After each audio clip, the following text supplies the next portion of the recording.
দ্বিতীয় শিল্প বিপ্লব মানে কিন্তু শুধু কয়েকটা নতুন আবিষ্কারের গল্প না, এটা ছিল তার চেয়েও অনেক বড় কিছু, সমাজের একটা আমূল পরিবর্তন।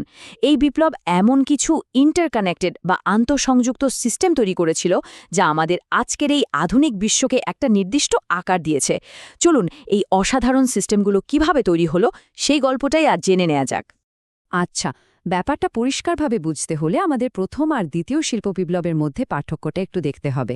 দেখুন, প্রথম শিল্প বিপ্লব ছিল মূলত কাঁচা শক্তির যুগ, কয়লা আর বাষ্পের যুগ। এর কাজ ছিল শ্রমকে যান্ত্রিক করে তোলা। কিন্তু দ্বিতীয় বিপ্লবটা ছিল আরও অনেক সূক্ষ্ম আর অনেক বেশি শক্তিশালী। এটা ছিল আন্তঃসংযুক্ত সিস্টেমের যুগ, যা বিদ্যুৎ আর তেলের উপর ভর করে পুরো বিশ্বকে যেন একটা নেটওয়ার্কে বেঁধে ফেলেছিল। এই যে নতুন যুগ, একে সংজ্ঞায়িত করেছিল তড়িৎচুম্বকীয় শক্তিকে কাজে লাগানোর ক্ষমতা। এইটাই এমন এক সীমাহীন আর নিয়ন্ত্রণযোগ্য শক্তির উৎস তৈরি করে দিল, যা আক্ষরিক অর্থে সবকিছু বদলে দেবার ক্ষমতা রাখত। তো গল্পটা শুরু হচ্ছে প্রথম আর সবচেয়ে বড় চ্যালেঞ্জটা দিয়ে, কিভাবে এই নতুন অদৃশ্য শক্তি মানে বিদ্যুৎ তৈরি করা যায় আর সেটা সবার কাছে পৌঁছে দেওয়া যায়। এই যে এত বড় বিপ্লব, এর একেবারে মূলে ছিল কিন্তু একটা বৈজ্ঞানিক নীতি। ভোল্টা আর অ্যাম্পিয়ারের কাজের উপর ভিত্তি করে মাইকেল ফ্যারাডে একটা জিনিস আবিষ্কার করেন। তিনি দেখান যে একটা পরিবর্তনশীল চৌম্বক ক্ষেত্র আসলে বিদ্যুতের প্রবাহ তৈরি করতে পারে, আর এই একটা আবিষ্কারই ছিল বিদ্যুৎ উৎপাদনের মূল চাবিকাঠি। এখন প্রশ্ন হল, এই যে সূত্রটা, এটা বাস্তবিক কিভাবে কাজ করে? ব্যাপারটা কিন্তু বেশ সহজ। ধরুন, বাষ্প বা জলের মতো কোনো যান্ত্রিক শক্তি ব্যবহার করে একটা টারবাইন ঘোরানো হচ্ছে। সেই টারবাইনটা আবার একটা তারের কুণ্ডলীর ভেতরে একটা চুম্বককে ঘোরাচ্ছে, আর এই ঘূর্ণনের ফলেই তৈরি হচ্ছে বিদ্যুতের একটা অবিচ্ছিন্ন প্রবাহ। প্রথম দিকের পাওয়ার গ্রিডগুলো কিন্তু ঠিক এভাবেই যান্ত্রিক শক্তিকে বৈদ্যুতিক শক্তিতে বদলে দিত। আর এখানে গল্পে আসেন টমাস এডিসন। কিন্তু তাকে শুধু একজন ইনভেন্টর বা উদ্ভাবক ভাবলে মস্ত বড় ভুল হবে। তিনি ছিলেন একজন সিস্টেম নির্মাতা, যিনি পুরো ছবিটা একসঙ্গে দেখতে পেতেন।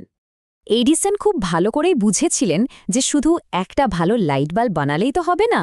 তাই তিনি একটা সম্পূর্ণ বৈদ্যুতিক ব্যবস্থা তৈরি করে ফেললেন, যার মধ্যে পাওয়ার জেনারেট করার জন্য ডাইনামো ছিল, নিরাপত্তার জন্য ফিউজ আর সুইচ ছিল, এমনকি সবার ব্যবহারের জন্য স্ট্যান্ডার্ড সকেটও ছিল।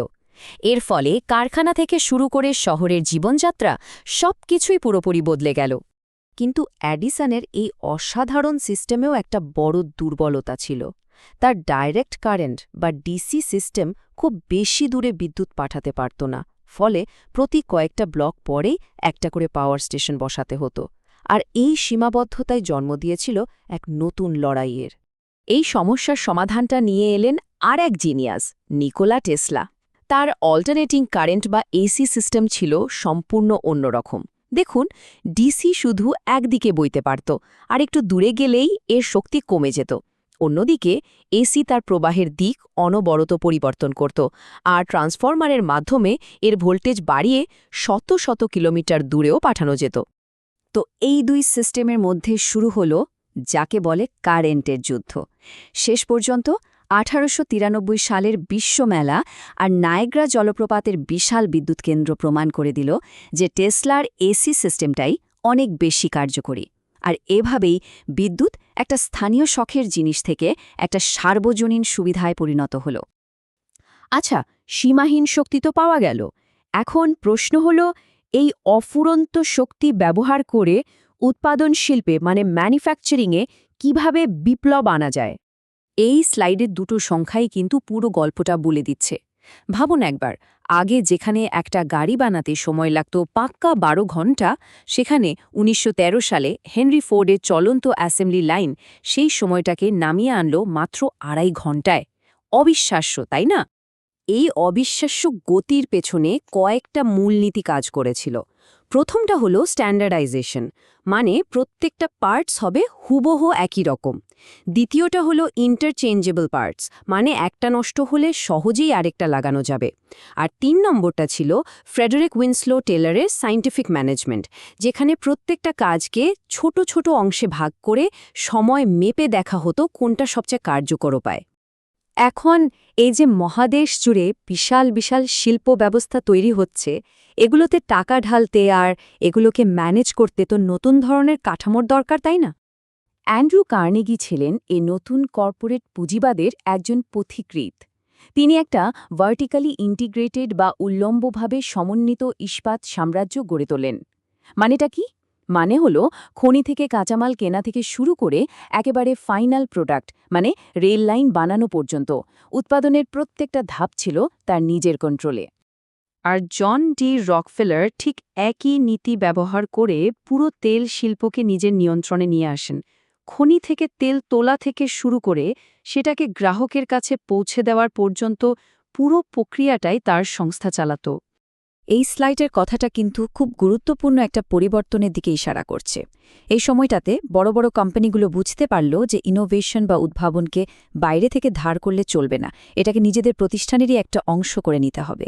অ্যাডিসনের মেনলো পার্ক বা BASF এর মতো যেমন কোম্পানিগুলো নিজস্ব রিসার্চ ল্যাব তৈরি করল, যেখানে বিজ্ঞান সরাসরি ইন্ডাস্ট্রি স্ট্র্যাটেজিকে প্রভাবিত করতে শুরু করল। তো এতক্ষণ যা যা আলোচনা হলো, চলুন সবগুলোকে একসাথে মিলিয়ে দেখি।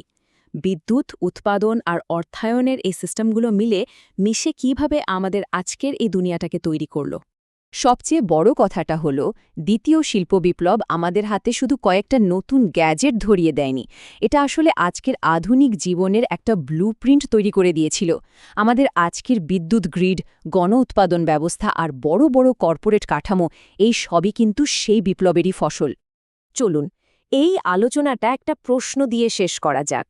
দ্বিতীয় শিল্প বিপ্লব আমাদের এই আন্তঃসংযুক্ত বিশ্বটা তৈরি করেছিল, তাহলে এখন ভাবার বিষয় হল আজকের দিনে যে নতুন সিস্টেমগুলো তৈরি হচ্ছে, ধরুন কৃত্রিম বুদ্ধিমত্তা বা গ্লোবাল ডেটা নেটওয়ার্ক, সেগুলো আগামী পৃথিবীকে কিভাবে সংজ্ঞায়িত করবে? কি মনে হয়